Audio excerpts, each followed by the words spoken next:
अमित शाह जी, आप बार बार जुडिशरी का हवाला देते हैं, लेकिन उस वक्त भी जस्टिस आफ्ताब आलम आपके घर आए थे आपसे सिग्नेचर लेने के लिए कि आप गुजरात से बाहर चले जाएंगे। ना, ऐसा नहीं हुआ है। आफ्ताब आलम साहब कभी मेरे घर पे आए नहीं है, ऐसी ज़रूरत भी नहीं पड़ी है। इन्होंने यहाँ रविवार के दिन स्पेशल कोर्ट बिठाकर मेरी बेल एप्लीकेशन को सुना और रिजेक्ट किया? ना, रिजेक्ट नहीं किया। इन्होंने कहा कि मुझे लगता है कि अमित शाह गृह मंत्री रहे, वो साक्ष्य को प्रभावित कर।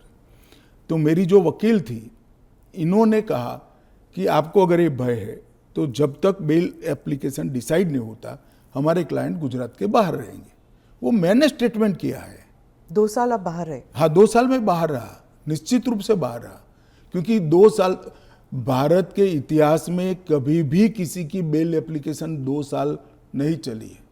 आलम साहब की कृपा से मेरी बेल एप्लीकेशन 2 साल चली, ज़्यादा से ज़्यादा बेल एप्लीकेशन 11 दिन तक चली है। आपने उस वक्त पहले भी जिक्र किया था अडवाणी जी के ऊपर कि उन्होंने भी इस्तीफा दिया था। जी, कहा था अडवाणी जी ने इस्तीफा दिया था, ढेर सारे हमारे कार्यकर्ता, मदन लाल खुराना वगैरह सारे, सभी ने दिया था।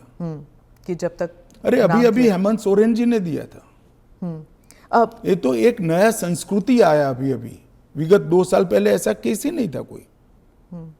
सभी लोगों पर आरोप लगते थे, सब लोग इस्तीफा दे देते थे, बरी होकर राजनीति शुरू करते थे। तमिलनाडु के कुछ मंत्रियों ने इस्तीफा नहीं दिया, दिल्ली के मंत्री और मुख्यमंत्री ने इस्तीफा नहीं। और अगर इस तरह से इस समाज जीवन का, नैतिकता का स्तर आप राजनीति का और समाज जीवन का नीचे ले जा रहे हैं, इससे हम सहमत नहीं हैं। और अगर मैं अब पूछता हूँ, आप मुझे पूछ रही हैं, तो लालू जी के वो ऑर्डिनेंस फाड़ने का, लालू जी के बचाने के लिए जो ऑर्डिनेंस मनमोहन सिंह लाए थे, वो ऑर्डिनेंस को फाड़ने का राहुल गांधी का औचित्य क्या था? अगर उस दिन वो मोरालिटी थी तो आज नहीं है क्या? क्योंकि आप लगातार 3 चुनाव हार चुके हो। मोरालिटी के स्टैंडर्ड्स चुनाव के जय पराजय के साथ जुड़े नहीं है। मोरालिटी के स्टैंडर्ड्स सूर्य और चंद्र की तरह हमेशा अपनी जगह पे स्थिर रहने चाहिए।